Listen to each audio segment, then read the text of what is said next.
Hey, everybody, and welcome to On and Off the Field post-coronavirus disruption of the entire sports world. We sit here and we will reflect on the passing of the XFL 2020 season as it is now dead. And we will do that together as we also cover the NFL free agent madness that is going on. And we are here with Durf. What's going on, man? I am here. It is good to be back again. Last week was rough not having to do the podcast. I was like, my week's not complete. Yeah, it just feels weird if you don't do it. You're just gonna Right. sit at home and you're at work, you're sitting at work, you're like, I could be doing the podcast right now, but I'm not. My life sucks. Yeah. And you work in distribution. You work at the grocery store there, Wegmans, in distribution, and I used to be there with you. Oh yeah. But not anymore, and I It's a good thing. cannot imagine working there right now. No, it's been nuts, but hopefully it gets better. This will all go away sooner or later. At least you hope so. I hope so. So you are all hanging out with On and Off the Field. It's actually Tuesday, March 17th, whenever you might get around to this. So make sure you go follow on Instagram, Facebook, or Twitter, whatever platform you might be on.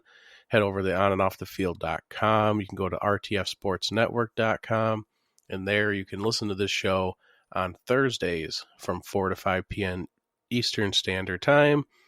And you go over to their Facebook page, over to the website, and you can just check out a bunch of other shows. It runs almost 24/7.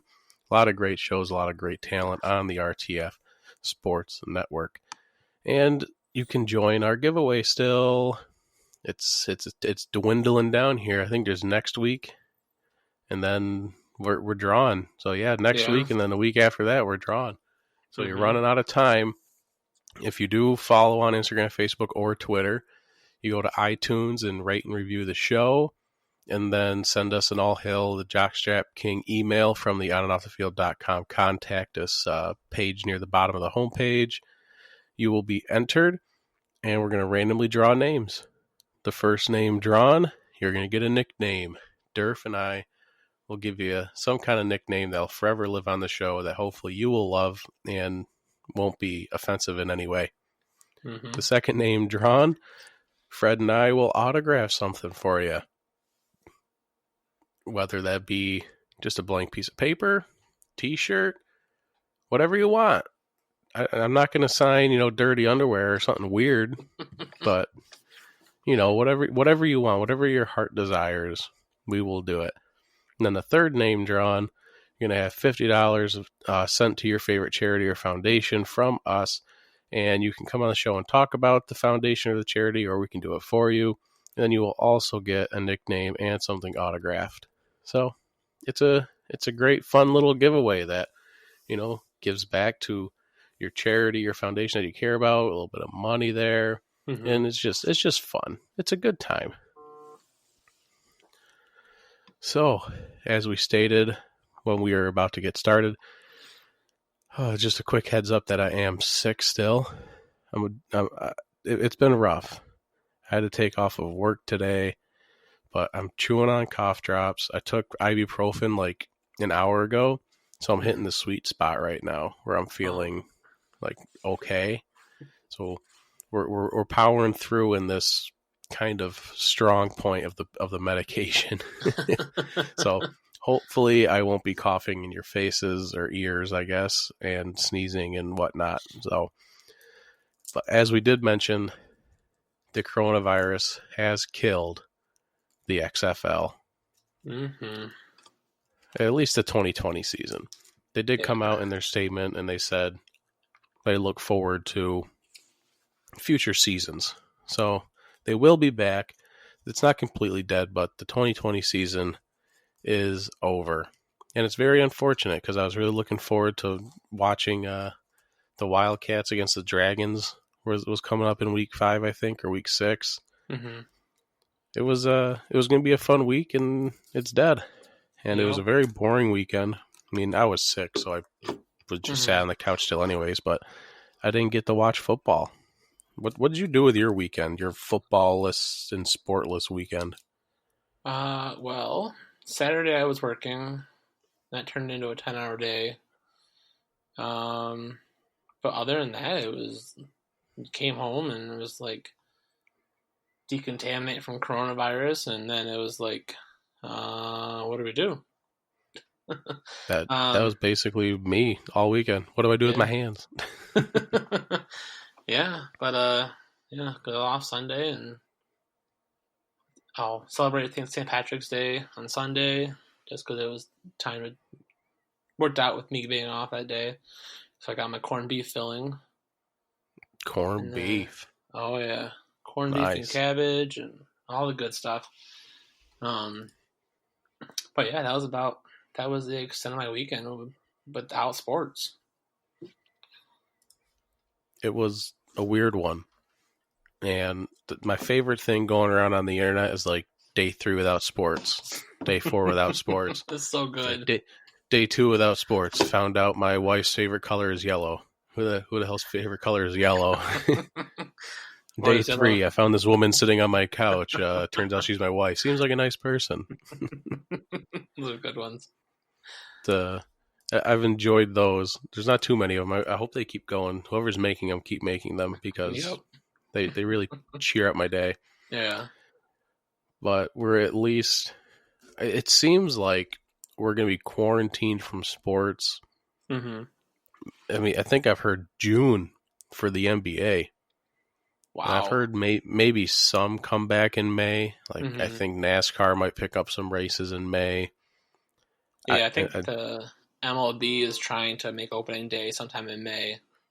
okay. I mean, that was just the other day, but who knows now with the way things are shaping up. But we can all fingers crossed, hope for May.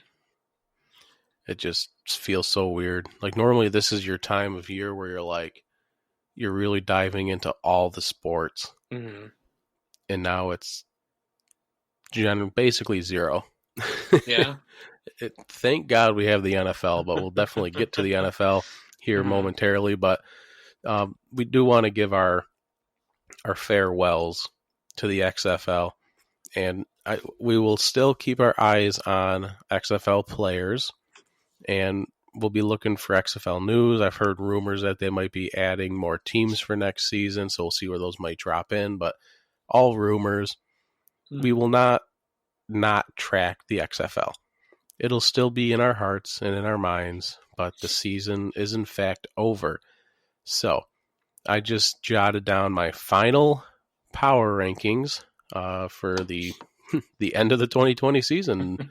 Who Yeah. knows where this might have ended up, but when Right. I looked at their season in a whole and where their seasons were all going for each team, that's how I rendered my verdict. Mm-hmm. So let me know. I don't know if do you have your own power rankings? So I'm looking at yours right now, and I'm just seeing whether I agree with them or not. All Um. right, we'll do our usual and kind of like Yeah. give me a thumbs up, and then you can let me know where you disagree. How's that sound? That sounds good. Oh, we're recording remotely. We're not in the same room like we usually are. We are socially distancing ourselves right Yeah. now. We're recording remotely, so if this recording ends up sounding weird, sounds different, I messed up some of the editing. That's why, because this is a lot more complicated now. Mm-hmm. But XFL 2020 season final power rankings. Number 1, the Houston Roughnecks. I like it. I had them at number 2, but they won in week 5 and the Battlehawks didn't. So Right. if the Battlehawks would have still won, I might have still had them at number 1, but Mm-hmm. they did not win. So it's just it's a power struggle. It's like 1A and 1B, but Yeah. the Roughnecks will take the 1 spot. Battlehawks at 2, as I said.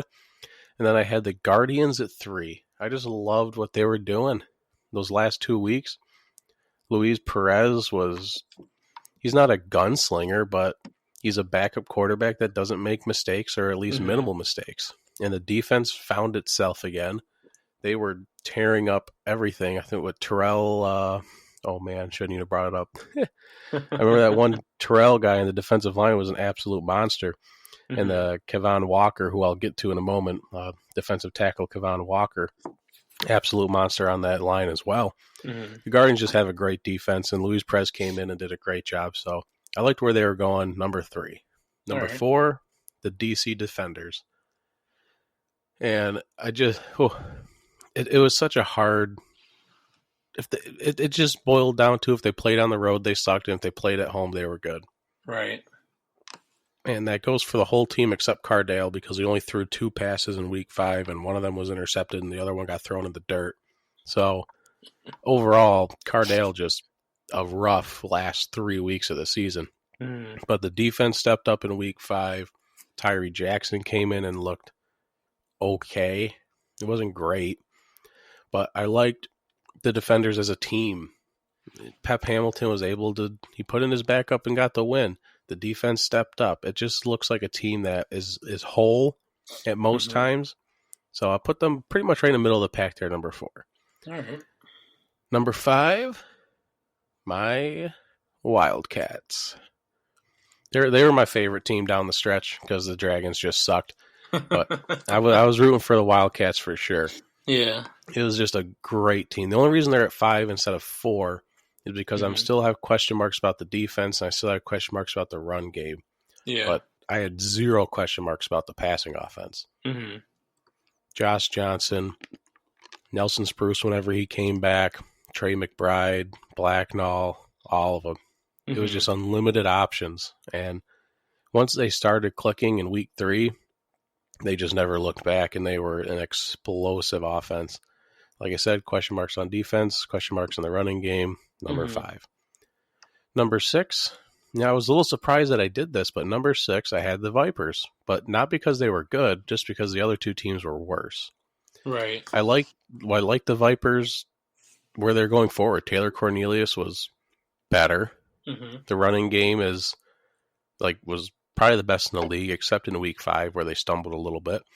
The defense had its moments. They just never clicked with good offense and good defense in the same game. Mm-hmm. And I think if they had a couple more weeks to try and figure it out, click together as a whole, maybe they would have went on a run. But besides weeks 4 and 5, weeks 1, 2, and 3 were just god awful. They were the worst team by far. Yep. Number 7 is the Renegades. I dropped them all the way down to 7 because, yeah, there's that coughing starting already. You can probably hear the scratchiness in my voice. Oh yeah. But the Renegades at 7 due to Landry Jones's injury. Philip Nelson was looking terrible and Hal Mummy was up with a broken leg in the box. They couldn't run their Bob Stoops air raid offense with a backup quarterback.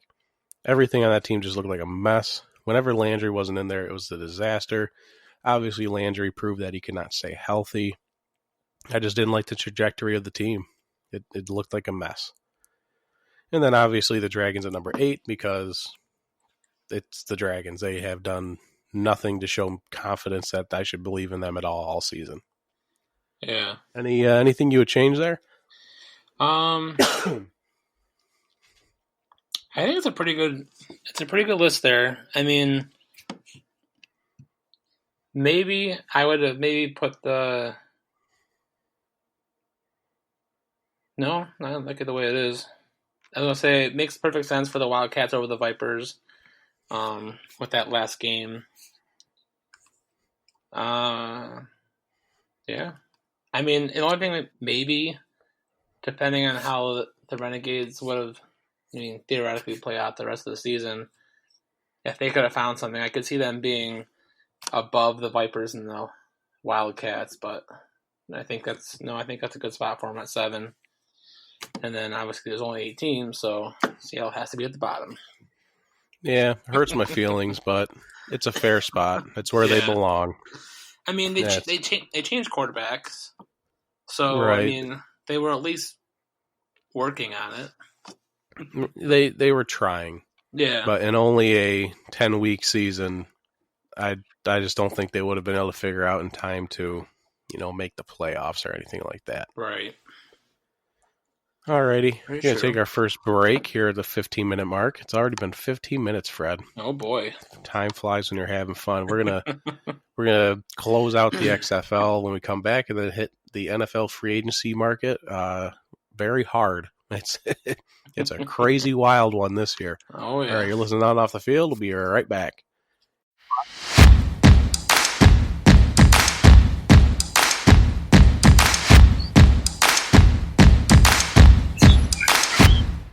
Alrighty, welcome back to On and Off the Field with Durf and Dylan. We're going to close out maybe one of the last times we talk about the XFL for a while here. The players that are most likely to make it to the NFL, or at least, might get brought in for workouts, they at least showed enough to grab some attention. Now, most of these you probably know about it because they were the tops in the league, of course. Number one on the list, everyone say it with me, P.J. Walker. The Seahawks even sent scouts to look at P.J. Walker at the Dragons game, which probably wasn't their best game to go to because he started out a little rough. He finished strong, but he had some mistakes there. But PJ will be brought in multiple teams. He might get brought in as a backup, but he should definitely get a chance to be on an NFL roster from what I've seen in the XFL. Mm-hmm. Number two is his teammate, Cam Phillips. Cam Phillips was the Bills, right? Was he? I think he was a Buffalo Bill for a little bit, for a hot minute. He was there for a cup of coffee. And then, but he had what? He had 2 games with 3 touchdown catches in it. Yep. He was the leading receiver, leading touchdown catch, just led everything in receiving. Absolute monster. Should definitely get more looks in the NFL. And then number 3, Jordan Ta'amu. He showed a little bit there in week 5 that people didn't like, but I would blame his offensive line on that more than anything. He got sacked 4 times in week 5, and those 4 sacks there was defenders in his face 1 second after the snap. He could barely do his drop back before he was sacked. It was absolutely crazy. And even under that much pressure, he still threw no interceptions and had no fumbles. So I think overall, he's still starter quality. Well, maybe not in the NFL, but we'll see. Someone might give him a chance. I wrote down Cardale Jones. Mm-hmm. Now, we got to have a talk here, Cardale. He showed up in weeks 1 and 2. Obviously, 3, 4, and 5 were very different stories, and he got benched. But he was already in the NFL. He's shown that he can play in the NFL, at least on a limited basis. He showed that he could play in the XFL on a limited basis. If someone's looking for a backup, on a limited this basis, guy already has NFL experience. Why wouldn't you want him there? Yeah. I mean, I just think the key words there are limited basis. I feel like people figured him out in the NFL. He was a 4th-round draft pick out of Ohio State. And then he goes to the XFL. He looks good the first couple of weeks, and then all of a sudden, everybody figures him out. I feel like he's one of those guys where you put in a little bit, but he's not a long-term solution. He's a good bridge quarterback. Or maybe if your quarterback gets hurt, he might be a decent backup for a couple of weeks. Right. Yep. I would go with that. Yeah. So I'd say since he already has been in the NFL, I think that gives him a little bit more of a push to maybe make a roster at some point. And then I brought this name up earlier. Defensive tackle Kevon Walker. Mm-hmm. He's a defensive tackle for the Guardians. He led the league with 4.5 sacks. He had 9 QB hits, which also led the league for defensive tackles. And he tied for second in tackles for losses with 5. This is among defensive tackles. And that's those are amazing numbers. Yeah. And that reminds me of Jaron Reed for the Seahawks. Interior guy that stuffs the run, but he can also get to your quarterback because he has good hands. He has good technique. If you're looking for a big guy inside that can get to the quarterback but also stop the run, you want a versatile guy like that, this is a guy you need to bring in for a workout. Yeah, I think he'll definitely get called up for a workout at least. And then we have, last but not least, another roughneck. So there's half of this list was roughnecks, not really surprising. Corner Dietrich Nicholas. I think it's Nicholas. So it's a weird spelling. Yeah. But basically the best corner that was in the XFL. Mm-hmm. 24 tackles, league best 3 interceptions, 6 passes defended with 3 tackles for losses and a sack. So he can cover, he can get his hands on the ball, and he can move up to the line and put pressure on the quarterback. I mean, what more do you need to see?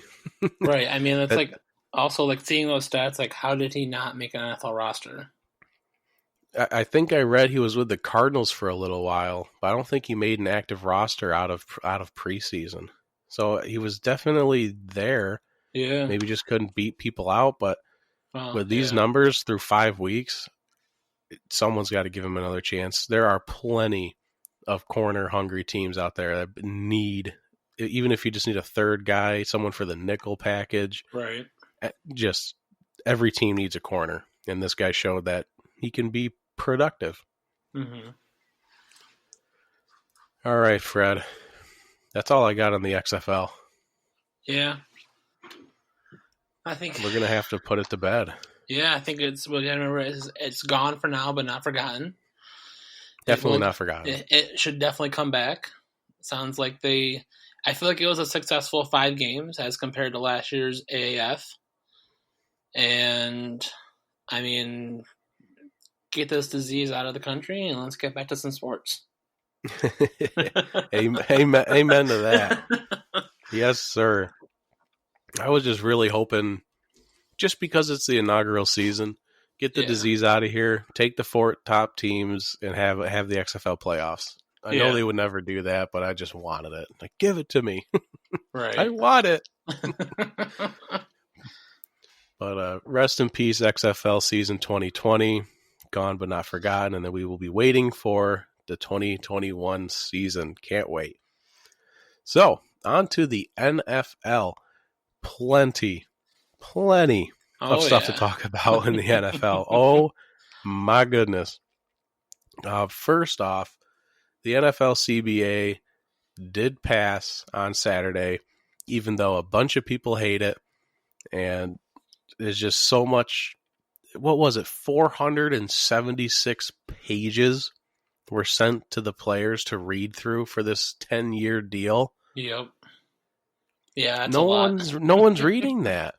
And no one's reading it, and it showed, because there was 1,978 total votes, and the end vote was in favor of the CBA, 1,019 to 959 no's. That's like a difference of like 60 people, I think. Yeah, that's real close. Only a 60-person difference. You know what the worst part about this is? Mm-hmm. 500 players, roughly 500, didn't even vote. That's just so wrong.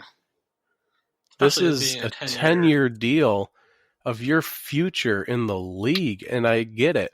476 pages, that's tough. Right. But guess what? A lot of teams and a lot of veteran players offered the chance to say, hey, let's talk through it. We'll get together as a team. We'll this and that. There was plenty of options for. I saw it with the Seahawks. I saw it with the Bills. I saw it with the Patriots. I saw a bunch of teams go the extra mile to make sure everyone was informed. For 500 players just not to vote, that's gutting. Oh yeah. I don't understand how you can just be in this league and not care what happens for the next 10 years. It's absolutely crazy, but here we are. It passed, so here's the thing. We will not get 17 games this season. No. That's just a fact. That's not going to happen. It might not even happen next year, I've heard. That might be a 2022 kind of thing. It might be a while before we get to this point. And it will be 17-game regular season and only 3 in the preseason. Mm-hmm. And then the most exciting part that would take place next season, from what I've seen, this would actually be implemented right away, is a 14-team playoff, 7 teams from each conference instead of 6. And the number 1 seed is the only team that gets the bye week. That's the part that I am really interested about, because a lot of things that people are worried about is, will this water down the regular season? You keep adding teams to the playoffs, you add some more games, as people are just not going to care about the regular season as much. When you make it's only one team in each conference gets the bye, people are gunning for that. Oh, yeah. That's a big difference to have that 1 seed instead of the 2 seed. Right. I think that was a smart move on the owners to do that. The revenue for the players is going up from 47 to 48.5%. Players will make a little bit extra more money. That's the part that a lot of players weren't happy with. They wanted it 50-50. You get the 48.5. And just going to have to deal with it now. And then the interesting one, where I'm kind of praying for the return of Josh Gordon on the Seahawks. Players will no longer be suspended for positive drug tests. Instead, they will be given counseling, and if they continue to fail drug tests, they can be fined money. And if they just completely show complete disregard for the system, they will be kicked out of the league. But overall, if you smoke some dope, you end up with like a 75, whatever the THC level is. They're not going to suspend you. Like, they increase it from 35 to like 150, so you have to be baked when you'd get this drug test done. Like, you were hotboxing it 5 minutes ago if you fail this. So they haven't made it legal, but they're moving in the right direction. Right. So with the passing of the CBA, we have 10 years of labor peace, as long as no one goes berserk and says, this deal is trash, get me out of here, and they riot and whatever. It should be 10 years of this.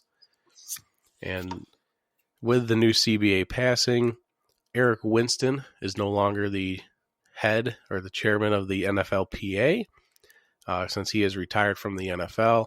It is now going to be Cleveland Browns center J.C. Tretter is the new NFLPA chairman, for those who care. Basically, you can like Wikipedia him and maybe get his stance on a couple things, where he's been in the league, how long he's been here, stuff like that. So it's good information to know for basically the future of the league, see where it might be heading, good stuff like that. Oh, Fred, how did that take 15 minutes already? What? Oh, man. Well, no. Oh, no. See, we got this is the problem. This is the problem. Have 2 minutes. We got 2 minutes left. Man, this is tough. This virtual recording thing, because everything's messed up. I'm used to my local Audacity recording where I can do things, and now it's all jacked up. So, for 2 more minutes, we have NFL franchise tags. It absolutely went berserk on Monday, I think it was. Was it Monday? Yeah. Because the deadline was noon on Monday, and franchise tags were just being thrown everywhere. Yeah, baby, there's that cough. Let's get it. I'm suffering to give you guys the content. This is why we're here. This is for you.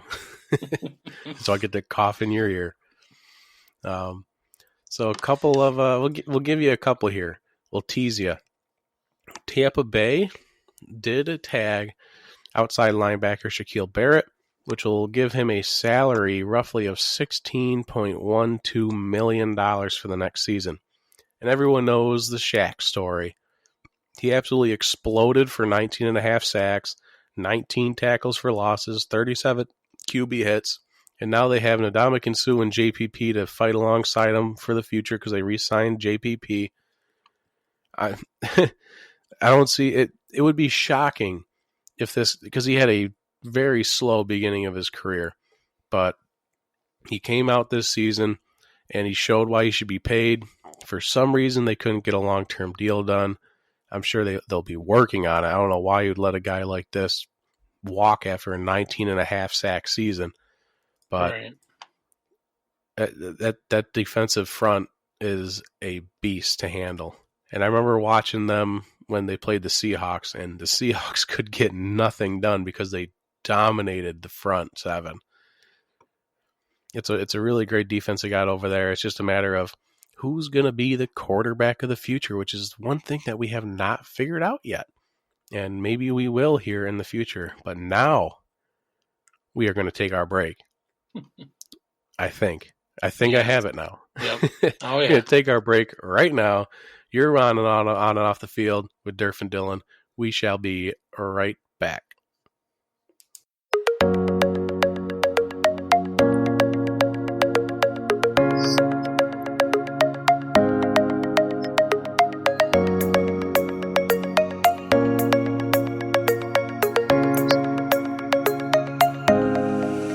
And welcome back down and off the field with Durf and Dylan. We teased you a little bit with the franchise tag stuff. Now we will finish the franchise tag stuff. Next on the list I got tagged was Bengals wide receiver A.J. Green. He's going to make $18.5 million this season. I would be very happy with $18.5 million for playing 16 games of football, but A.J. Green might not be. I'm curious if he's going to play under the franchise tag. We've seen it all the time. These guys, they hold out, they're upset, they don't play, they fake an injury, whatever the case may be. And Green can fake an injury because of his history with injuries. But he also might play because he might want to hang out with Joe Burrow. Hey, man, you seem like a decent quarterback. Let's go and catch touchdown passes and stuff together. Mm-hmm. Who knows? The Chargers tagged Hunter Henry. He's going to make $11.1 million for the season. And these salaries are projections. These are what I saw. They're projected. They're not paid out yet. But if Hunter Henry is very upsetting. Hunter Henry is a top 5 tight end in my opinion, but the dude cannot stay healthy to save his life. Oh, yeah. He's just another Tyler Eifert. Tyler Eifert for a little while was a top tight end. Every time he was on the field, he was a monster. Right. But then he would tear his ACL, break this, snap that, whatever the case may be. Never could stay healthy. But yeah, maybe that's why they tagged Henry instead of giving him a long-term deal. Mm-hmm. So we got Kansas City tagged Chris Jones. He's going to make $15.5 million for the season. Kansas City can't lose anyone on that defensive line. They can't afford to. No, they can't. They already lost one to free agency. Yeah. Yep. They will keep Chris Jones. They'll have Frank Clark. They'll keep most of it intact, but they lost one guy. I don't know if I have him. I don't think I'm going to have him written down right now, but man, that's upsetting. I had it down. Agna. Some guy named Agna. Yeah. Oh, man. Oh, well. Now, they did lose one piece to that defensive line, but at least they get to keep on Chris Jones for the season. Matthew Judon, he's going to make 16.3 with Baltimore, but I've heard rumors they're still shopping him. I didn't realize that they were looking to shop him, but I've heard trade rumors. It's nothing that is set up, obviously. There's nothing that's came through saying that he is going somewhere. Mm-hmm. But he had 9.5 sacks last year with 33 QB hits, and Baltimore's limited pass rush can't really lose Judon. Right. That's why I'm surprised they would be shopping him. Well, I feel like that's the new thing with the tags, though. Like they'll tag them because they don't want the teams are trying to get compensation now. So when they're going to lose a star player, so now they're going to tag them, and then that trade gives them basically compensation for losing a player. Yeah, you tag them and then you trade them. Mm-hmm. You get something for them. You get the comp pick. It's a smart way to use the tag, and that's exactly what the Jaguars are doing with defensive end Yannick Ngakoue. Mm-hmm. The tag is set up to him to get paid $19.3 million, but ooh, boy. Yeah, he's not staying in Jacksonville, though. If there is anything that's a guarantee in this life, it is Yannick is not staying in Jacksonville. Mm-hmm. He is very unhappy. Nobody likes him. Jacksonville is getting rid of anyone that gets paid more than $2 million a season except Nick Foles. It's a complete rebuild team over there. It's like they're trying to copy what Miami did. Is kind of the feeling I'm getting. Yeah. The Redskins tagged offensive guard Brandon Sheriff. He's injury prone, but with Trent Williams going out the door, Brandon Sheriff has always been a solid offensive lineman. If he's in the game, he's protecting the quarterback. He's a beast of a guy, but injury prone. He's going to make 16.1 mil for the season. That's a lot for a guard. It's going to make him one of the top paid guards in the league, but they really can't afford to lose any pieces when they're trying to put Dwayne Haskins back there right now. Maybe someone else by the beginning of the season. We'll see what happens there. It's going to be an interesting draft, I know that. The Broncos tagged Justin Simmons, which we all knew was coming. I brought that up a couple weeks ago. They might still try to get a long-term deal done. I think they have to have something done by July 15th, I think is the deadline, before they get actually paid out for the franchise tags. Mm-hmm. So they still have time, but we basically knew this was going to happen. The Giants tagged Leonard Williams. We all knew that one was coming. He's going to get paid $13.1 million. Once again, the Giants have nothing on defense going for them. So they really couldn't let Leonard walk. They didn't have a choice. Plus, they gave up so much to get him in the first place from the Jets. The Steelers tagged Bud Dupree.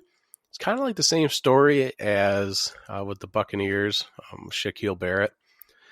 He had a slow start to his career, but last year exploded at linebacker position. He had 11.5 sacks, 17 quarterback hits, 4 forced fumbles, 68 tackles, 16 tackles for losses.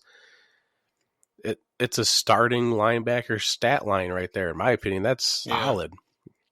He's going to get paid $15.8 million for the season, and I'm sure they'd love to lock him down long term. We'll see if they get a deal done or not. He's not going anywhere, though. Mm-hmm. You got a couple, 2, 3 confusing ones coming up here. The Titans tagged Derrick Henry. I get it. They can't just let him go to free agency, obviously. He's going to get paid $10.2 million for the season, which is great running back money. Mm-hmm. They signed Tannehill long term, and everyone was upset. You're going to sign Tannehill, but not Derrick Henry? Derrick Henry's going to get signed. Yeah. Calm down. They're going to figure it out. Mm-hmm. So I'm not worried about it, but they did tag him. Why they didn't just tag Tannehill instead, I don't know, but I'm sure they have their reasonings. Right. Cowboys, Dak Prescott. Oh boy. Part 1 of my theory's done. I said Dak Prescott's gonna get tagged. Yeah. And now he's gonna have a down season. And then he's gonna get released next year. Yeah. That is my prediction. That is what I think is gonna happen. Yeah, it wouldn't surprise me. Wouldn't surprise me one bit. I can't believe they did that to him. But I mean, well, they tried to pay him. Yeah. They offered him 33, and then they offered him 34.5 or something, and he said no. Yeah. It's on him. Oh, absolutely. For a 4th-round quarterback to turn that down that kind of money, no matter how good you are you kidding me? Yeah, he's the idiot here. Oh yeah. And I hope they do release him next season, and I hope he ends up with the Bears and just is forgotten about for the rest of his career. That is what I hope happens to Dak Prescott. The Patriots. It's just such a Patriot thing to do. Yeah. They tagged offensive guard Joe Thuney, who's going to get paid $14.7 million for the season. So that's going to make Joe Thuney at least a top 3 paid guard in the league. Yes, because when you think top guards in the NFL, you go, hey, Joe Thuney. There's a guy. Hey, it's the Patriot way. Whatever. They tagged him, and we're moving on. Kenyon Drake got tagged by Arizona. We'll get to the trade here in a minute, but it's Kenyon Drake and the Chase Edmonds show on the ground. And then, obviously, that passing offense is going to be something else this coming season. Oh, yeah. Kenyon Drake deserves his money. He did have 643 yards and 8 touchdowns in the short time he played in Arizona. it's a great stat line. What, he only played a couple games. I mean, Yeah. somewhere around the trade deadline, so week 11, maybe week 10. I don't quite know off the top of my Yeah, head for somewhere some around reason. there. So, I mean, he had a solid, 5-6 games? Yeah, I mean, I would be, because he had the 4 touchdown game, another 3 touchdown game. Yeah. Great. I'd say he did great. So that's why they Yeah. tagged him. Makes sense to me. The Vikings then tagged, last but not least, safety Anthony Harris, who will make $11.4 million. He had 6 interceptions last season. They couldn't. He was going to go to free agency. They couldn't let him. I'm sure they would love to lock this guy up long term. I'm sure it's coming, but for now, he is tagged. Oh, all right. Any final thoughts before we get into the most exciting portion of this? No, I mean, I think a lot of tags, most of the tags I think make sense. There's obviously a couple that are kind of head scratchers. I could have seen the Titans going it the other way, like you said. But I think other than that, I was surprised a lot more teams didn't franchise or use the tags. Like they weren't being pressed to use it. Yeah, I was a little shocked that it was this few, like 11 or 12 are in here, I think. Yeah. But I think some teams were put off with the CBA kind of. Like the CBA didn't get done till Saturday. A lot of teams try to tag before then. Excuse me, I'm so sorry. So maybe the CBA had something to do with it, but yeah. And starting next year, teams are only going to be able to use one tag. They're not going to be able to franchise and transition tag somebody. They're only going to be able to use one of the tags. It's going to be an interesting change, but we didn't see it this year. Most teams didn't use 2 tags, or not even any teams use any tags. So yeah, let's get into the really exciting stuff. We're going to go from least exciting to most exciting to kind of build the suspension. All right. First off, we had Hayden Hurst went to Atlanta.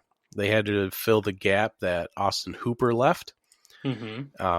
So they got Hayden Hurst and a 4th round pick, and the Falcons sent a 2nd and a 5th round pick to Baltimore. Fair trade? I don't think it's not too bad. I think it's kind of like a swap for swap. It's not like either team got a better deal, I don't think. Yeah, it's kind of. I feel like it's kind of like one of those deals that's a wait and see, because you got to wait to see what Baltimore gets with those picks. Baltimore has plenty of tight ends. I mean, Hayden Hurst was just one of 3 of the best tight ends in the league that there was last season that were sitting in Baltimore. So they definitely could afford to lose them. So I'll wait to see who they draft. But as of right now, I'd say Baltimore won, because that 2nd round pick for a tight end, a 2nd and a 5th, that's a pretty good snag there for draft picks, in my opinion. But we'll just have to sit back and wait and see who they get with them. Yeah. DeForest Buckner of the 49ers got traded to the Colts for a 13th overall pick. That seems nuts, but I mean, well deserved. Hefty price. Yeah. The 49ers knew they couldn't keep Buckner and Armstead, so they signed Armstead. Huge deal. It was like 5 years, $85 million, something crazy. The writing was on the wall for Buckner. They had to find him a home, and they got a 1st round pick out of it, the 13th overall. You got to keep Armstead, and now you get to replace Buckner with your 13th overall pick. You just go and find another young stud defensive lineman. It's a great deal for the 49ers. It's a great deal for the Colts, because now you got Buckner alongside Darius Leonard. They need some help on that pass rushing side of the ball for the Colts, so this will definitely help with that. Yeah. Oh, let's go with your favorite trade of the past 48 hours. Yeah. Stephon Diggs is a Buffalo Bill. Finally. Tell me how you feel about that. You going to go bring him a garbage plate? I should. I mean, I don't know. I mean, can we keep it social distancing wise? Like, I mean, I would gladly show him how good a garbage plate is. But I mean, for on and off the field, we'll just give him a tour. We'll just walk him around town. Let's go, man. Let's call him up. Yeah. I mean, I think it was writing on the wall last year when all the rumors started. But I think it's a great move for the Bills. I don't think they sold the farm to get him. I mean so if you theoretically look at what the picks they gave them, it's really only a first round this year and a fourth round next year. Because the fifth and sixth round picks from this year were technically compensation picks, or picks they got back when they traded two of their offensive linemen. So a first round pick this year for two picks for a top one receiver that we would have tried to get in the first round this year, I'll take it. I think the Bills have two of some of the best route running receivers in the league. Yeah. Between Stephon Diggs and Cole Beasley. Right. Those two guys can run the entire route tree and they break ankles constantly. Yeah. I mean, if you were to look at the top three receivers for the Bills 2 years ago as compared to just now, it's vastly improved. Like, there's no reason for this offense to struggle next year. Brandon Beane has done magic for the Bills. Oh yeah, it's been something to watch over here. I'm a Bills supporter, not a Bills fan, but man, it's been fun to watch, and this is going to make the Bills Seahawks game. It's going to be very interesting this season. Yeah. We're all going to go to that. So if you want to catch on and off the field on the road, head to the Seahawks-Bills game this season. Yeah. We will be there, and it's going to be a heck of a game. And then the last and just mind-blowingly absolute insanity of Bill O'Brien. I said this when it happened. When I saw that Bill O'Brien was getting made the GM of the Houston Texans, I laughed for like 3 days straight. This guy is an incompetent head coach, and now you're going to make him your GM? Here we are. He ended up trading DeAndre Hopkins and a, seventh-round pick to the Arizona Cardinals. Fourth-round pick. Yeah. So a fourth-round pick in D-Hop to the Cardinals for David Johnson and some other draft pick. Yeah. Yeah. They came with my. Yeah. Like, that's clearly someone who's in a GM role that should not be. I mean, when I first saw it, not all the details broke yet, but all I saw was David Johnson went to Houston. Yep. And I was like, what? That's great. Now you have a running game finally. I've been screaming for Houston to get a running game because the passing game is obviously amazing. They got D-Hop. Will Fuller's good when he's healthy. Everything is in place. All you need is a running game. And now they have it. And then the rest of the trade broke. And they sent D-Hop away. It's like, no. No, Bill. No. And people had the gall to ask the question, who won this trade? Are you insane? DeAndre Hopkins is a top two receiver in this league, along with like Julio Jones probably. Yeah. Oh my gosh. I will never understand this trade, except the only way that makes me kind of okay with this is because Bill O'Brien was at the helm of it. Yeah. And that's like, yeah, that makes sense. I understand that. Yeah. Arizona is going to be an amazing team. Yeah. They're definitely building around Kyler Murray right now. With Kenyon Drake in the backfield, you get DeAndre Hopkins. You got Larry Fitzgerald for one more year. He's going to be that veteran presence to kind of help them keep things in line. And I think it's going to be the NFC West is going to be a little interesting this year. I'm scared for my Hawks, boy. Scared for my Hawks. 49ers are obviously Super Bowl contenders because they were just there. Yeah. The Arizona Cardinals are still building, and they're scary. The Rams were in the Super Bowl 2 years ago. They're kind of a mess, but the Rams are still the Rams. The NFC West is a crazy division. Oh, yeah. Absolutely insane division. Ugh.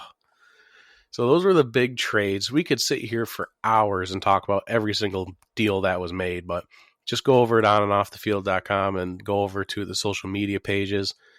We post every single deal that happens. So if you're ever curious about something that happened, just head on over to the page and to the social media pages, and you can see them all.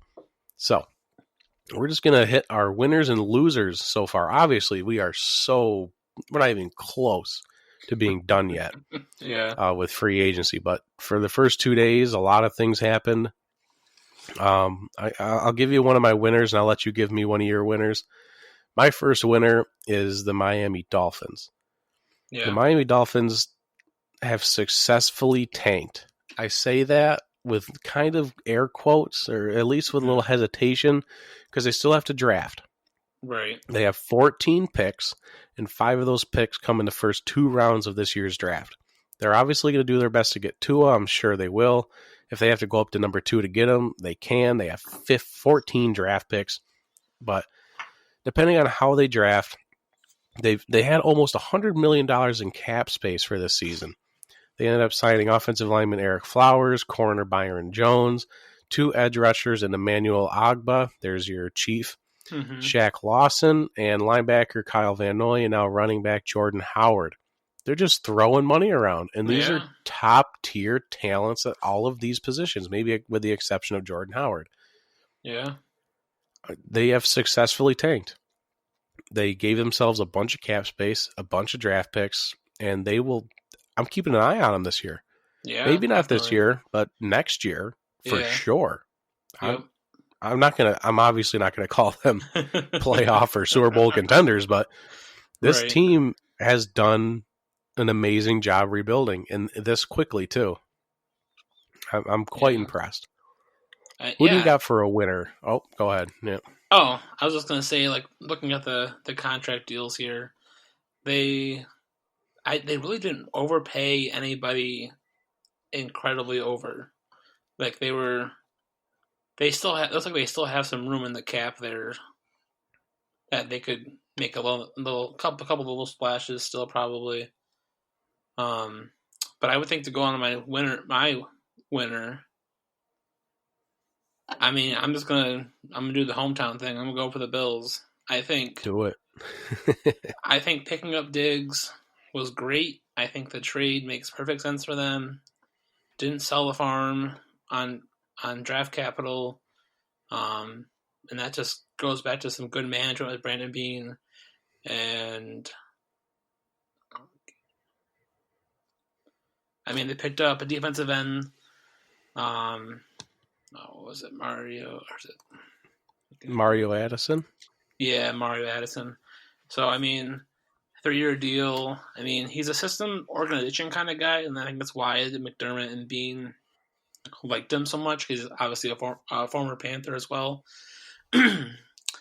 But also, they picked up Josh Norman recently, or a couple days, or probably a week ago now, which is a great deal for the Bill, or great contract for the Bills. Lets Josh Norman play not as a top cornerback, and then the Bills went right in and said, nope, we need to keep some guys in house as well, like Quentin Spain, their offensive guard, re-signed for a 3-year contract. They also just got word a little while ago they re-signed Jordan Poyer, which is one I was worried about that they were going to let walk, but they kept him in house, which was great. That's going to help that defensive secondary just keep plugging away and being that elite defense that they need to be. They also got 2 linebackers in the last 24 hours. AJ Klein, who came from the Saints, but he's also a former Panther, had a nice season. 69 tackles for the Saints last year. Decent 3-year deal. And then they also picked up Tyler Matakevich. I think that's how you say that. From the Steelers. We'll go with that. And so another linebacker, which is good because we lost Lorenzo Alexander, and but good special teams player as well. So that'll be just they're going to try and beef up the defense as much as they can. Obviously, they still have needs for the draft, which is good. With all the capital they still have for picks wise. But yeah, I think we definitely have something to look forward to this year. I don't think any of them are real head scratchers. But what do you Yeah, got for that's what the Bills losers? have done well. Yeah, Bills have done well with not doing a lot of head scratchers like they used to in the past. Right. Um, I got my top loser is you can't do this episode without the Patriots. They're they were able to re-sign Devin McCourty and Matthew Slater, which is like good for you, but Mm-hmm. Tom Brady announced his retirement from the Patriots. He has not officially signed with another team. He hasn't, I'm sure he's doing his due diligence, calling people, and he's Mm-hmm. having his conversations, but 20 years of Tom Brady led Patriot football is gone. So the question is now, where do they go? I've heard a lot of things. They want to stay with, I think, Jared Stidham. Mm-hmm. I think it's Jared. Yeah. Jared Stidham. Can they bring in Cam Newton? Are they just going to look to the draft? Yeah. Most of the free agent quarterbacks are gone now. Teddy Bridgewater signed. That was the one I was looking at. I guess really the only option that could be left is Jameis Winston, but I highly doubt Bill Belichick wants to deal with that. Right. No one knows where they're going. They don't have anything else. Their defense is very good, but their run game was never great. Their passing offense is not good. It's a big question mark now. And Bill Belichick can wave his magic wand and maybe make something happen, but I won't believe it till I see it. Right. No, I think it's who do you got? let's see. For mine, I mean, I'm just gonna go with Houston. And I'm just kind of like, what is Bill Belichick doing? Or not Bill O'Brien. Yeah. Wrong Bill. Like they spent all kinds of draft picks and actually I just got some breaking news. Do you want to hear it? Sure, I heard my phone vibrate, but I didn't look at it. I was right. Yep. I was right. All right. So Tom Brady is expected to sign with the Buccaneers. All right. I didn't get it right. I said the Chargers, but they said they were a little while ago. They said they were out of the race, but surprising to go to the Buccaneers and work with. To work with Bruce Arians, that'll be interesting. It's an interesting dynamic there, right? But I mean, it keeps Tom Brady be a Buck. Wow. Yeah, it's a great team for him though. There's a great defense. He has great receivers, decent O-line. Yeah. I'm not shocked. That was my pick. That's where I thought he was going to go. Nice. So since we are running out of time, just really quickly off the field shout out. We're dealing with the coronavirus, and plenty of teams and players have come out to help the people that have been struck with this tragedy because of all the workers that are put out of work from the facilities being shut down from sports games. Zion Williamson is paying for the Smoothie King Center staff for 30 days. Kevin Love is donating $100,000 to the workers of the Rocket Mortgage Fieldhouse. J.J. Watt and his, I think it's his girlfriend or fiance, I'm not entirely sure, donated $350,000 to the Houston food banks. Giannis and Chris Middleton are donating $100,000 apiece to help pay salaries for the Fiserv Forum workers, the Milwaukee Bucks stadium. And then Matt Ryan is paying $100,000 to the Atlanta Community Food Bank. So we tip our hats to them and anyone else I might have missed that are helping people not getting paid in this hard time that we're dealing with the virus that's shutting everything down. But we are out of time, but we managed to get everything in. That was good. We got most of it. I think we got pretty much all of it. So thanks for listening. Appreciate you guys tuning in every single week. Really appreciate all the support. If you ever want to support us more, head on over to the Anchor profile. The link is on the listen page on onandoffthefield.com. You can be a supporter. My sister-in-law donated 99 cents a month. So, if you want to do that as well, we will love you for it, and we'll do something for you. Huge shout out. Then you can listen to the show on Thursdays from 4 to 5 p.m. on the RTS Sports Network, where you can listen to that on rtsportsnetwork.com. Fred, you know what to do. All hail the Jockstrap King.